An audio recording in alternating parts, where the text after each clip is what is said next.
1666년 영국 런던, 영국의 수도죠. 런던에 대화재가 일어났습니다. 그래서 1966년 런던 대화재로 역사 속에 큰 사건으로 기록되어져 있습니다. 총 나흘간 66년 9월 2일부터 9월 5일까지 나흘간 이 대화재가 일어났는데 런던시 전체 주택의 절반을 태웠다고 합니다. 나흘 동안. 왜냐하면 당시 목조 주택이다 보니까 이 불씨가 런던 전체 주택의 절반을 태웠다고 합니다. 그리고 그 불을 끌 때도 당시에는 이 소방 같은 그런 시설, 또 국가적인 어떤 기관이 없어서 옆에 집을 부수고 해서 그 불길을 막을 수밖에 없었다고 그렇게 합니다. 그래서 화재는 9월 2일 주일 새벽에 푸딩 레인이라는 조그마한 빵집에서 그 화덕에 불씨가 하나 밖으로 튀어나와 옆에 있는 그 먼지에 불씨가 붙으면서 그 불길이 그 런던 전체로 나흘 만에 런던 전체의 집들의 반을 태워버린 것이죠. 때마침 강한 동풍까지 불게 되면서 순식간에 밀집된 주택지를 다 집어삼켰다고 합니다. 그래서 아무리 집을 부숴도 그 불길을 막을 수가 없었다 그래요. 그래서 이 화재는 런던 시민들의 생활 터전뿐만 아니라 당시 그 역사적인 건축물들까지 다 파괴시켰다고 합니다. 그래서 약 13,200채의 집들이 불이 탔고 또한 87개, 87개의 교회가 전소되었습니다. 또한 당시 런던 시민들의 정신적 구심점으로 여겨졌던 그 세인트 폴 대성당도 이때 불타버렸다고 합니다. 공식적으로는 몇 명 사망자가 없는 것처럼 기록되었지만 가난하고 또 신원이 확인되지 않는 사람들의 수를 세면 실제 사망자는 엄청난 수가 죽었을 것으로 추정이 된다고 합니다. 당시 가난한 계층의 사망자는 수에 넣지도 않았다고 그래요. 경제적 피해는 수십만 명의 이재민이 발생했고 또한 이미 런던시 재산 절반이 불에 타버렸기 때문에 경제적 피해도 엄청난 손실이 있었다고 합니다. 그래서 이 런던 대화재가 일어났을 때 모두 다 이 엄청난 대재앙 앞에 과연 어떻게 해야 되나 속수무책으로 그 대재앙을 당했다고만 합니다. 그런데 오히려 그 런던 화재가 일어나고 난 다음에 런던은 지금 런던의 발전을 이룰 수 있는 토대를 쌓을 계기를 가졌다고 합니다. 원하지 않았던 재앙이지만 그 원하지 않았던 재앙이 일어나고 난 다음에 그 재앙의 자리에서 다시 도시를 재건할 때 오히려 런던 전체의 반이 타버렸기 때문에 현재 런던이라는 도시적 이 도시를 세우기 위한 기틀을 그때 그 전소된 자리에서 시작했다는 것이죠. 그래서 첫 번째는 이 건축 재료에 큰 변화가 있었다 합니다. 당시 목조로 주택을 짓고 있던 런던에 이제 벽돌과 돌들을 사용해서 건축을 하도록 규정했다고 합니다. 더 이상의 화재를 당하지 않겠다는 것이죠. 또한 도시 구조가 당시에는 좁고 구불구불하고 이게 도시 기획이 되지 않았기에 좁고 구불한 길이었지만 이 화재로 인해서 런던 전체의 공공 건물들과 기반 시설들을 잘 정비해서 계획해서 계획된 도시로서 다시 시작할 수 있었다고 합니다. 또한 하수도 시설이 정비되어 위생 상태가 개선되어져서 런던에는 더 이상 이전에 창궐했던 그런 흑사병과 같은 전염병들이 더 이상 생겨나지 않게 됐다고 합니다. 또한 소방 관련 도구 비치 의무화 등이 이제 법으로 생성되어서 불을 끌 수 있는 도구들, 또 소방이 불이 났을 때 몇 집 건너서 이렇게 종들, 알람 종들을 만들어 두고 불이 났음을 신호를 올림으로써 그 불이 더 이상 번지지 않도록 미리 알려주는 그런 제도들이 생겨나게 됐다는 것이죠. 또 그 이후에 이제 100년이 지나지 않았을 때 이제 그 가스로 불을 끄는 소방 도구들이 또 생겨나기도 했다고 합니다. 런던 대화재는 수많은 인명과 재산을 빼앗아갔지만 런던은 근대 도시로 탈바꿈하는 계기를 마련했던 것입니다. 오늘날 런던 시내 여러 벽돌 건물들은 당시 재건 사업의 결과물들이고 또한 오히려 그 불길이 시작되었던 푸딩 레인이라는 빵집 자리에는 화재를 기념하는 더 모뉴먼트라는 기념비가 세워져 있다고 합니다. 죄로 인해 타락한 우리의 세상에서도 사건 사고를 피할 수가 없습니다. 하나님께서 분명히 그러한 사건 사고들을 막아 주실 수 있으실 건데, 우리 개인의 삶만 들여다봐도 하나님께서 그 모든 사건 사고를 다 막지 않으시는, 또한 그것을 통해 뭔가 하나님의 뜻을 우리에게 가르쳐 주고 싶어 하시는 그런 인생의 순간들이 있었습니다. 앞으로도 우리 인생에 어떤 일들이 일어날지 아무도 예측이 안 됩니다. 분명한 것은 나라적인 위기가 있을 수 있고, 또한 전 세계적인 어려움이 있을 수 있으며, 또 우리가 한번 경험한 것처럼 코로나와 같은 정말 예측할 수 없는 그런 전염병들이 언제 어떻게 생겨날지 우리는 예측할 수가 없습니다. 하지만 그 모든 것들이 죄로 인해 발생한 일들임을 우리는 잘 압니다. 성경이 이렇게 말하죠. 우리가 죄를 짓게 되는 순간 죄가 세상에 들어왔다고. 죄가 세상에 들어와 죄로 말미암아 그 죄인들이 그 죄 가운데 고통당하는 일들이 일어나고 있습니다. 종종 하나님께서는 그런 일들을 막아주시기도 하시지만 우리가 결코 막아낼 수 없는 일들이 또 허용되거나 허락될 때도 있습니다. 우리의 삶에 그런 죄로 인한 사건 사고들, 그러나 하나님께서는 오늘 우리의 그런 일어나는 일들을 허용하거나 허락하셨을 때에는 반드시 그것이 하나님의 은혜의 기회가 되게 하신다는 것입니다.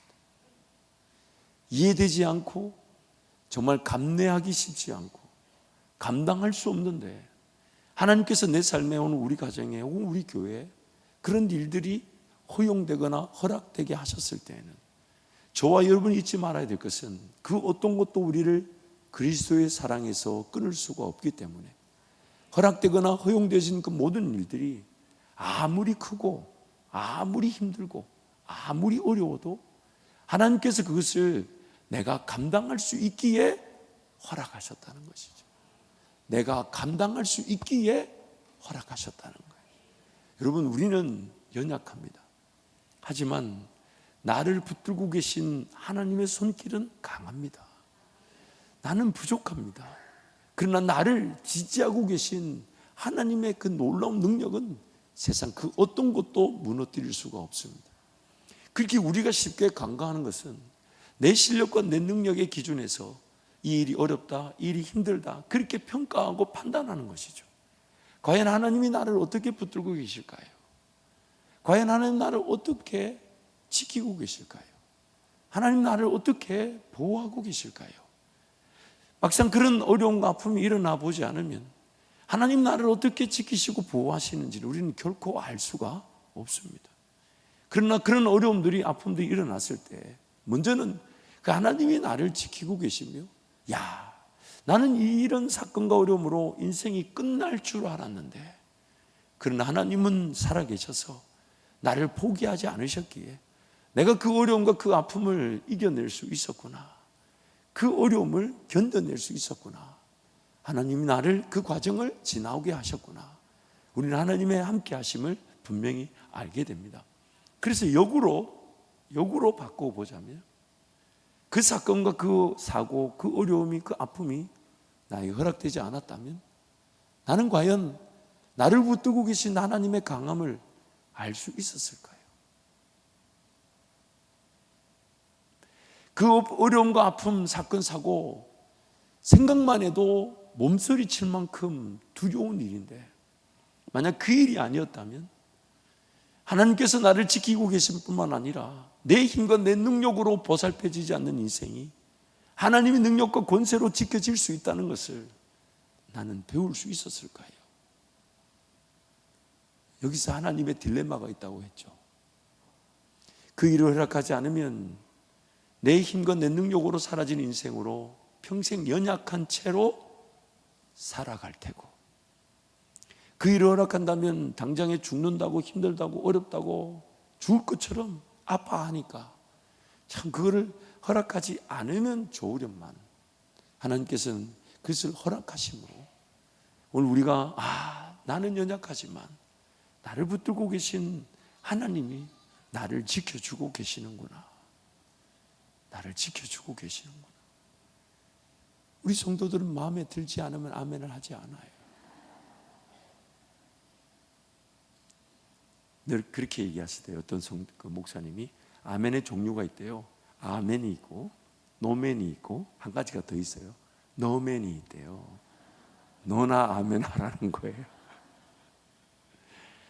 오늘 우리 인생길을 뒤돌아보면 예측할 수 없었던 그 우여곡절들이 오늘 우리를 더 강하게 빚어냈음을, 그 앞에 얘기했는데도 아멘이 안 나오는 거는 앞으로 당해보겠다는 것인가요? 그냥 아멘을 하고 그냥 하나님 은혜를 간구하는 게 낫지 않을까요? 네. 우리 이제 호흡이 맞을 때 됐다고 확신합니다. 아멘. 이것도 아멘을 안 한다는 건 호흡을 안 맞추겠다는 건가요? 오늘 우리 인생길을 뒤돌아보면 결코 원하지 않았지만 피할 수 없는 일들이 있었습니다. 하지만 지나고 나서 보니까 하나님께서 나를 더 강하게 빚어내셨고 하나님 그분 없이는 살 수 없다는 것을 알게 하셨고 앞으로도 어떤 일을 어떻게 당할지, 그래서 무엇이든지 내게 와라라고 내가 담대히 사건 사고를 초청할 만큼의 그런 용기, 믿음이 없다 해도 그 어떤 사건 사고가 몰려온다 할지라도 하나님은 살아계셔서 나를 포기하지 않으실 것이기에 그 가운데 나를 더 빚어내실 것이니까 내가 순금되어 나올 것입니다. 옆에 성도 한번 봐주세요. 반짝반짝한 게 그게 바로 훈련의 결과입니다. 뺀질뺀질한 거 말고요, 반짝반짝한 것은 순금되어 나온 겁니다. 그 얼굴에서 이런 묻어나지 않습니까? 하나님께서 그를 얼마나 다루셨는지 옆에 보면 알 수 있지 않나요? 옆에 한 번 더 자세히 한번 봐주세요. 하나님의 그 터치가 느껴지지 않습니까? 우리 서로 그렇게 한번 격려하시죠. 더욱 순금될 것입니다. 더욱 순금될 것입니다. 한 번 더요. 더욱 귀하게 빚어질 것입니다. 더욱 귀하게 빚어질 것입니다. 여러분 시편 우리 107편 21절 30절인데요. 우리 함께 선포합니다. 여호와의 인자하심과 인생에게 행하신 기적으로 말미암아 그를 찬송할지로다. 감사제를 드리며 노래하여 그가 행하신 일을 선포할지로다. 배들을 바다에 띄우며 큰 물에서 일을 하는 자는 여호와께서 행하신 일들과 그의 기이한 일들을 깊은 바다에서 보나니 여호와께서 명령하신즉 광풍이 일어나 바다 물결을 일으키는도다. 그들이 하늘로 솟구쳤다가 깊은 곳으로 내려가나니 그 위험 때문에 그들의 영혼이 녹는도다. 그들이 이리저리 구르며 취한 자 같이 비틀거리니 그들의 모든 지각이 혼돈 속에 빠지는도다. 이에 그들이 그들의 고통 때문에 여호와께 부르짖음에 그가 그들의 고통에서 그들을 인도하여 내시고 광풍을 고요하게 하사 물결도 잔잔하게 하시는도다. 그들이 평온함으로 말미암아 기뻐하는 중에 여호와께서 그들이 바라는 항구로 인도하시는도다. 아멘. 우리 인생을 배로 비유하곤 하죠. 그래서 본향을 향한 항해, 또 여정으로 말하기도 합니다. 그래서 그런지 이렇게 비유를 설명합니다. 배들을 큰 물에 띄우며 큰 물에서 일을 하는 자는 하나님의 일하심을 보는데 24절 말씀 보니까 하나님의 행하신 일들과 그의 기이한 일들을 바다에서 보게 된다. 참 여기까지 좋아요. 그런데 그 다음 말씀이 여호와께서 명령하신즉 광풍이 일어나 바다 물결을 일으키는도다. 아멘을 아무도 안 하잖아요. 하나님께서 우리 인생의 바다에서 크고 기이한 일들을 나타내시는데 그 시작점이 하나님께서 바다에 명하셔가지고 광풍을 일으키셨어요. 그래서 그 다음 말씀이 이렇게 돼요. 그들이 하늘로 솟구쳤다가 땅으로 떨어지듯이. 여러분 배를 타본 분들은 압니다. 이게 무슨 뜻인지. 저도 이제 해군에서 하사관으로 있었기 때문에 배를 타서 이게 뭔 줄 압니다. 큰 파도가요 배를 확 들었다가 그 파도가 순식간에 사라져 버리면 그 배가 뚝 떨어지는, 정말 간이 떨어지는 것 같아요. 그러니까 그 배를 처음 탄 그 소위 말하는 신병들은 완전히 그래서 배를 처음에 타는 신병들은 한 3일 굶깁니다. 왜? 먹어봐야 소용이 없어요. 무슨 뜻인지 알죠? 먹어봐야 그게 소화되기 전에 나옵니다. 그러니 안 먹입니다. 그냥 쫄쫄 굶고 타는 게 좋아요. 왜? 담은 난리가 납니다. 참고로 저도 모든 기계에 멀미가 있습니다. 여러분, 아니 말도 안 끝났는데 웃는 거는 무슨 뜻이에요? 여러분, 생긴 거하고 멀미는 다릅니다. 생긴 게 억세게 생기고 강하게 생겨도 제가 얼마나 부들부들한 남자인지 모릅니다. 아니 그게 입을 막고 웃을 일이에요? 제가 그래서 특히 저는 배를 그전에까지 그렇게 탈 일이 없었잖아요. 군대 가기 전에 뭐 큰 배 탈 일이 있습니까? 그러니 배멀미 하는 줄 알았을까요? 몰랐을까요? 아예 몰랐어요. 정말 천국 가고 싶더만요. 죽을 뻔했습니다. 그래서 정말 그 느낌, 큰 파도가 갑자기 일어날 때는 배를 확 들고 일어납니다. 근데 이 파도가 순식간에 생겼던 파도가 서서히 내려올까요? 순간 싹 사라질까요? 그럼 배는요 툭 떨어지는 거예요. 그 얘기를 하는 거예요. 야, 그 떨어져 본 느낌 안 가져본 사람은 모릅니다. 정말 문고리 붙잡고 울었어요. 집에 보내달라고. 정말이에요. 그리고 배 딱 좌우로 각을 재가지고 딱 중심에, 그것도 배 3분의 2 지점에, 거기가 제일 흔들리지 않는다 그러더라고요. 거기에 딱 있어도 완전 이 멀미는 좌우로 멀미가 나지 않을 뿐이지, 떨어졌다 올라갔다 반대됐네. 올라갔다가 떨어졌다 올라갔다 떨어졌다 하는데 살고 싶지가 않아요. 살고 싶지가 않아요. 그리고 제가 너무 착각했던 것이, 그래서 이제 군대 이제 조금 말미에는 좀 적응을 했기 때문에 미리 멀미약도 먹고 뭐 잠을 자기도 하고 이렇게 하다 보니까 배에 좀 적응이 되니까 제대하고 나서 돈 벌 거라고 착각하고 오징어 잡이 배를 탔다는 거 아닙니까? 근데 그 오징어 잡이 배가 매일 들어갔다 나오는 배가 아니에요. 한번 나가면 어떤 뭐 열흘도 보름까지도 있다가 들어오는 배인데, 헤엄쳐서 육지로 가고 싶었습니다. 정말 그 배는 또 작잖아요. 완전히 기우는데 그 배 선장께서 저한테 하신 말씀이 있어요. 이거는 짐을 갖고 온 거야? 저보고 하는 얘기예요. 그물질하라고 데리고 왔더니 짐이 됐다는 거예요. 아이고, 정말 그 문고리 붙잡고 얼마나 울었는지 모릅니다. 내가 미쳤지, 이걸 왜 왔을까? 일명 그 배와 함께 죽고 싶었습니다. 그만큼 이 솟구쳐 올랐다 떨어지는 게 얼마나 힘든 일인지 그 배의 인생의 고달픔을 그렇게 소개하고 있습니다.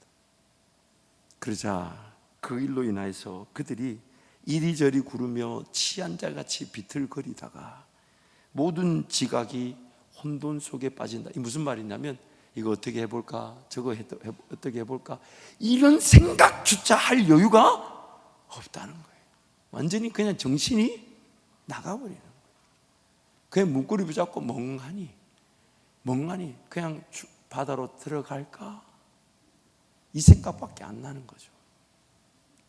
그런데 이에 성경이 말합니다. 이에 그들이 지각이 혼돈에 빠지고 비틀거리는 그 일이 겪고 난 다음에 그들이 그들의 고통 때문에 여호와께 부르짖음에 그들의 고통에서 그들을 인도하여 내시고 광풍을 고요하게 하시고 물결도 잔잔하게 하시는도다. 이게 아멘이 되는 이유가 무슨 뜻인지 몰라 그래요. 그러면 처음부터 강풍을 만들지 마시지. 잔잔하게 하실 건데, 내 기도하면 고요하게 하실 텐데 처음부터 강풍을 만들지 마시지. 그 질문을 우리가 던집니다. 어려운 일을 당하고 힘든 일을 당하면 왜 나에게 이런 일이 일어났을까? 꼭 이 방법이야만 하나? 근데 여러분 잊지 마세요. 이미 일어난 일은 꼭 그 방법이어야 합니다. 우리 하나님은 항상 최고, 최상, 최대로 일하시기 때문에 그 일이 일어났다는 것은 그 방법이어야만 합니다. 아멘을 안 하면 설교가 길어집니다. 이미 그 일이 일어났다는 것은 그 방법이어야만 합니다. 회피될 수가 없습니다. 거절할 수가 없습니다. 도망갈 데가 없어요. 그저 하나님 앞에 인내하는 수밖에 없어요. 그런데 하나님은 그 광풍이 일어나 우리가 그렇게 혼돈 속에 고통을 당하고 난 다음 하나님을 찾지 않으면 안 될 그 기도의 기회가 되게 하셔가지고 그 광풍을 잔잔하고 고요하게 하셨을 뿐만 아니라 마지막 절에 이렇게 얘기하죠. 그들이 평안함으로 말미암아 기뻐하는 중에 하나님께서 그들이 바라는 항구에 이르게 하시는도다. 그들이 바라는 항구. 오늘 우리 진정한 삶의 소망의 자리로 우리를 이끌어 가신다는 것이죠. 실질적으로 그 바다는요, 큰 바람과 광풍이 꼭 필요하다고 합니다. 그 광풍이 일어나야만이 바다가 혼합이, 즉 영양분이 수납되고 적절한 혼합을 통하여 바다가 더 깨끗해질 수가 있다 그래요. 사실 따지고 보면 지구라는 그 별에 바다도 갇혀 있는 물에 불과할 수 있습니다. 흐르는 물과 다르게 바다 그 자체가 살아남기 위해서는 다름 아닌 그런 광풍과 같은 큰 파도, 큰 물결이 일어나 바다의 그 위아래를 뒤집어 놓아야만 한다 그래요. 제가 그것을 AI한테 물어봤어요. AI한테 물어봤더니 큰 태풍이 지나가야만이 바다는 엄청난 재생 능력으로 살아날 수 있답니다. 그래서 바닷물 혼합과 영양분 순환이 일어나는데 마치 거대한 믹서기가 작용해서 바다의 전체적인 재생 능력을 가질 수 있는 환경으로 서로를 바꾸어 준다는 거죠. 그래서 먼저는 산소가 공급이 된답니다. 바다에, 깊은 바다에 있는 물이 위로 올라오고 바다 그 수면에 있던 물이 밑으로 내려가면서 또 바람이 불고 파도가 치면서 바다 전체가 산소가 공급이 된다고 합니다. 그리고 이 산소가 공급되면서 또한 영양분이 이렇게 순환이 되는데 산소가 심해까지 공급이 돼야만이 그 해양 생태계, 즉 그 플랑크톤이 살 수 있는 환경이 된다고 합니다. 또한 해수의 온도가 조절이 되어서 또한 따뜻한 물은 아래로 보내고 차가운 물은 위로 오면서 바다 자체가 재생의 능력을 가지게 된다는 것이죠. 우리 인생길이 우리가 이해하고 우리가 받아들일 수 있는 수준에서만 걸어간다면 재미있을까요? 여러분 어때요? 우리 인생길이 내가 받아들일 수 있고 이해될 수 있는 길로만 간다면 신이 날까요? 믿음의 길이 나타날까요? 하나님을 더 의지할 길이 나타날까요?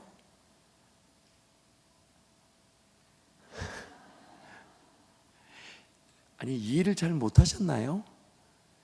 내가 계획하고 내가 이해하고 내가 받아들일 수 있고 내가 소화시킬 수 있는 길로만 인생이 걸어가진다면 과연 나는 오늘보다 내일 하나님을 더 필요로 할까요? 오늘보다 내일 하나님께 더 무릎 꿇으려고 할까요? 아니, 좀 아닌 것도 진리니까 답을 해야 되지 않을까요? 내가 나를 알잖아요.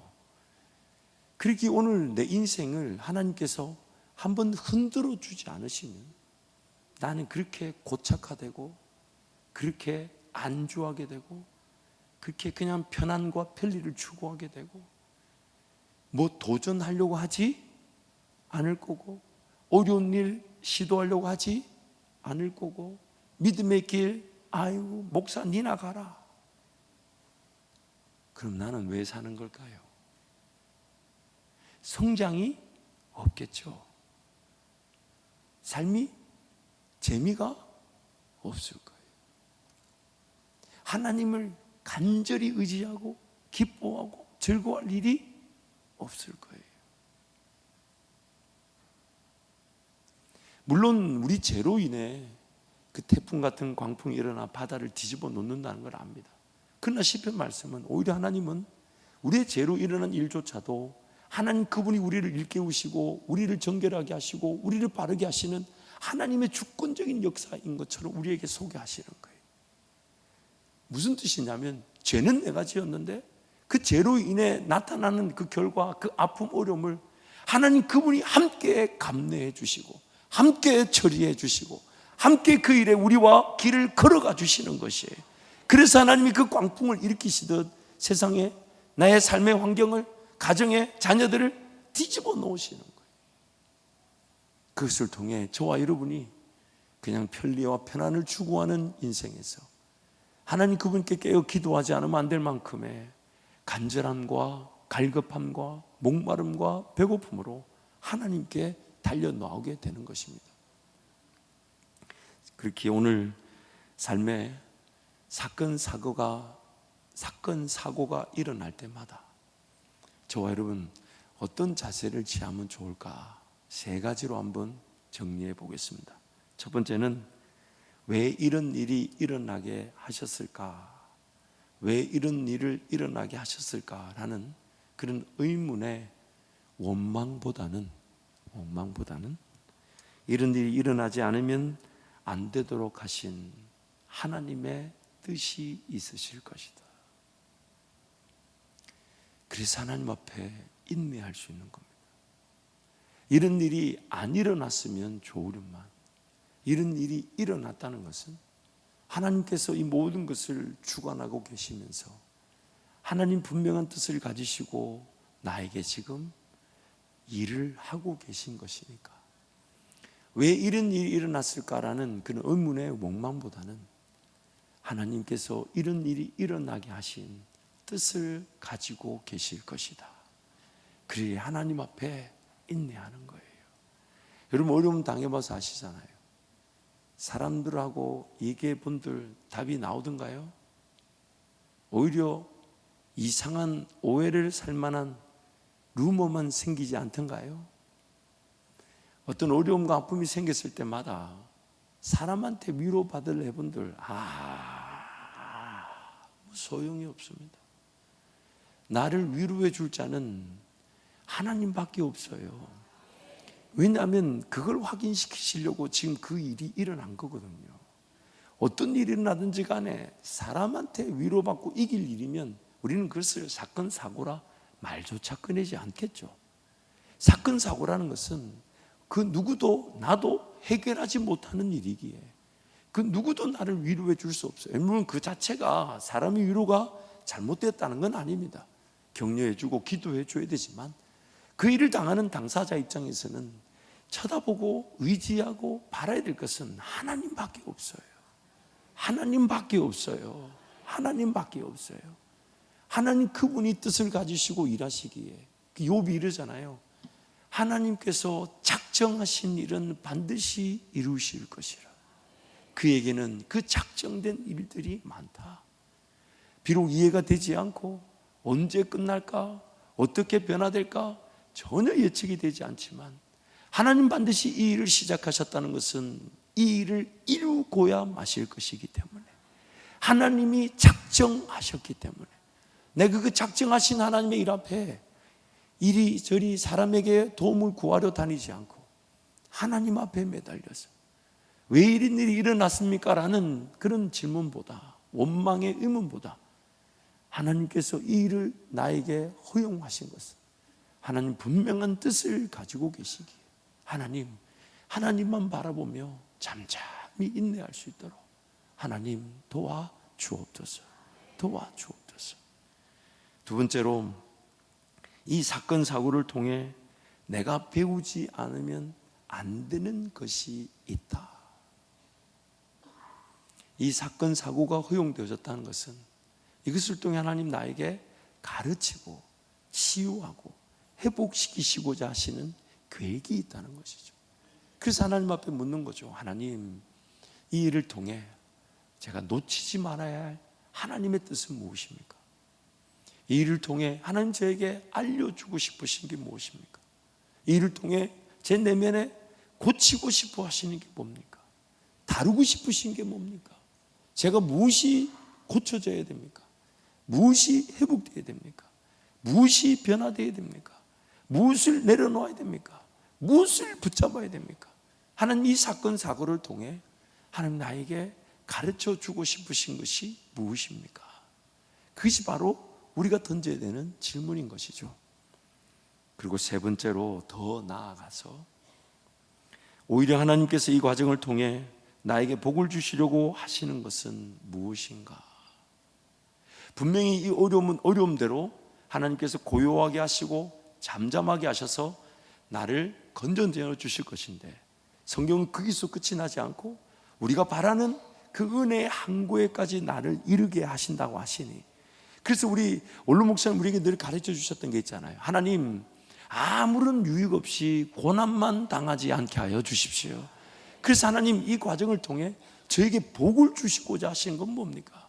하나님 이 과정을 통해 저에게 계획하신 그 은혜는 뭡니까? 하나님 그 은혜를 놓치지 않게 하여 주십시오. 그 은혜를 놓치. 오늘 본문 창세기 50장 말씀은 아버지 야곱이 죽고 난 다음에 형을 구덩이에 던졌다가 종으로 팔았던 그 형들, 요셉을 구덩이에 던지고 종으로 팔았던 그 형들이 아버지가 없는 이 상태에서 요셉이 자신들을 해할까 봐, 이미 요셉은 그런 마음도 없고 또 그런 아버지와의 관계, 형들의 관계 속에 그 모든 것들이 정리됐는데, 정작 가해자들, 용서받지 못한 사람들의 비참한 현실, 용서받지 못한 사람들의 비참한 현실, 평생 그 가해의 그늘에 갇혀가지고 자신들 스스로가 자책하듯 자기를 스스로 무너뜨리고 죽이는 그 안타까움. 그래서 그 형들이 벌벌벌 떨죠. 아버지가 돌아가셨으니, 요셉이 이제 아버지가 없으니 우리를 이제 끝장내려고 하는가 보다. 그래서 형들이 과연 아버지 요셉이 죽기 전에 요셉에게 이런 말을 남겼을까요? 아니, 남겼을까요? 안 났을까요? 성경이 분명히 이전에 기록이 없는 거 보면 이 인간들의 거짓말임이 충분히 예상될 수가 있어요. 근데 그 얘기를 듣는 요셉이 울죠. 그러면서 오늘 본문 20절 21절 이렇게 말씀합니다. 함께 선포합니다. 당신들은 나를 해하려 하였으나 하나님은 그것을 선으로 바꾸사 오늘과 같이 많은 백성의 생명을 구원하게 하시려 하셨나니, 당신들은 두려워하지 마소서. 내가 당신들과 당신들의 자녀를 기르리라 하고 그들을 간곡한 말로 위로하였더라. 아멘. 당신들은 나를 해하려 하였으나 하나님은 그것을 선으로 바꾸셨습니다. 그래서 로마서 말씀에 선으로 악을 이기라. 사랑하는 성도 여러분, 요셉이 자기가 해함을 받았다는 것은 분명히 악한 일이었습니다. 하지만 하나님은 그 악을 선으로 바꾸셨습니다. 그러나 만약 요셉이 그런 악한 일을 당하지 않았다면 하나님의 이런 극적인 선의 역사가 나타나지도 않았을 것입니다. 오늘 우리 인생길을 걸어가면서 우리가 좀 더 믿음을 필요로 하고 또한 견고한 반석 위에 서듯 하나님을 더 의지해야 되는 것은, 성경이 말하는 이 내용이 그들만의 얘기가 아닌 오늘 우리의 삶의 얘기이기 때문입니다. 오늘 우리 인생길 이미 경험하셨을 것이고 또 앞으로도 피할 수 없는 사건 사고는 어떤 억울하고 불편하고 힘든 일이 일어날 수 있다는 겁니다. 그때 저와 여러분이 어떤 반응을 또 어떤 자세를 취해야 될까요? 이해될 수 없는 그런 억울함, 안타까움, 그리고 힘들고 죽을 것 같은 그런 사건 사고가 일어날 때 나는 어떤 자세를 취해야 될까요? 그래서 오늘 요셉의 이야기를 우리에게 말씀하시는 거예요. 누군가는 나를 해하려고 하였으나 하나님께서는 그 일을 선으로 바꾸시오. 오늘 우리 생명을 살리셨을 뿐만 아니라 우리의 자자손손도 하나님이 지켜내어 주셨다고. 그 요셉의 이야기를 우리에게 말씀하시는 것이죠. 그래서 그 세 가지 자세를 취하자는 것입니다.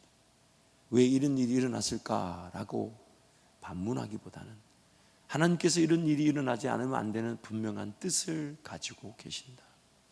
그렇다면 하나님 나에게 이 일을 통하여 가르쳐 주고 싶으신 게 뭘까? 회복시키시기를 원하는 게 뭘까? 나를 고치시려고 하는 게 뭘까? 나를 더 건강하게 만드시려는 부분은 뭘까? 무엇보다도 더 나아가 하나님은 이 문제의 어려움만 해결하시는 것이 아닌 내가 바라는 그 은혜의 항구, 그 은혜의 종착점에까지 이르게 하실 것이니까 나에게 은혜가 되게 하시고 나에게 복이 되게 하시는 저나 위복의 은혜는 무엇일까? 그것이 오늘 우리 인생이 반드시 지어야만 하는 기도의 자세이며 반응일 것입니다. 말씀을 좀 정리할 때 이 한 가지 질문을 던지면서 오늘 저와 여러분이 기도의 제목을 삼았으면 좋겠습니다. 우리가 분명히 요셉의 얘기를 들으면서 가지게 되는 두려움은 비록 반드시 거쳐야만 하는 과정이 힘들고 어렵고 포기하고 싶고 다 내려놓고 싶고 죽고 싶을 만큼의 위기의 순간들이라 할지라도 하나님께서 나를 위해 계획해 놓으신 꿈과 비전을 내가 포기할 수 있을까? 요셉의 삶의 자리로 저와 여러분을 한번 투영시켜 보시죠. 만약 형들의 억울한 그런 구덩이에 던져지는 것, 또 종으로 팔려지는 것, 또 억울하게 감옥에 가는 그 과정, 그 가운데서 어느 것 하나 억울하지 않은 게 없었어요. 근데 그 억울함을 이유로 그 순간 그 순간에 신세 한탄하고 끝났다 여기고 더 이상 인내하려고 하지 않고 만약 포기했다면 요셉을 통한 하나님의 뜻이 온전히 이루어지지 못했을 것입니다. 우리가 두려운 것이 뭐냐면 이해되지 않고 받아들이지 않고 들여지지 않고 결코 원하지 않지만 어떤 일이 생겼을 때 하나님은 그 일을 허락하실 수밖에 없었는데 내가 그것을 하나님의 관점과 뜻에 따라 자세를 취하고 하나님이 이 일을 허락하셔야만 하는 뜻이 있으셨고 이 일을 통해 나를 빚으시고 단련하시는 계획을 가지고 계실 것이며 더 나아가 내가 모르는 내 인생을 위한 꿈과 비전의 자리를 예비해 놓으셨을 건데 내가 지금 내 힘으로 견디기 힘들다고 감당하기 힘들다고 어렵다고 내가 이 자리에서 그저 중도에 포기한다면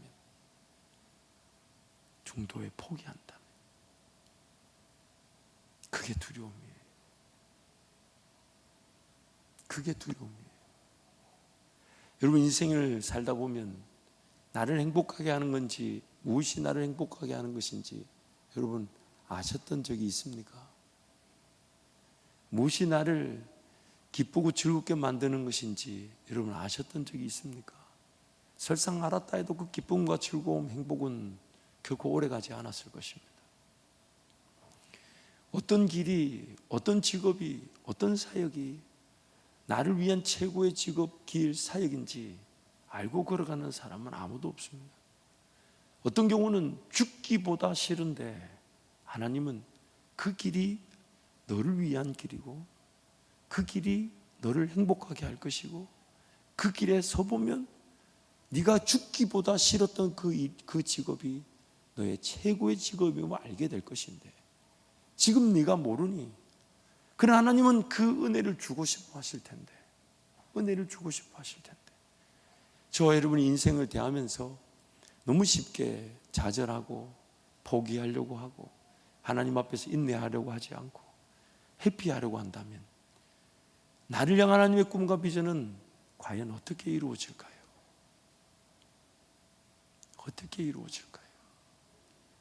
행여나 이 어려움, 이 사건, 사고 원하지 않는 일들이 일어났지만 요셉과 같이 이 과정을 통해 하나님 나에게 요셉도 나도 행복할 수밖에 없는 그 은혜의 자리를 예비해 두셨다면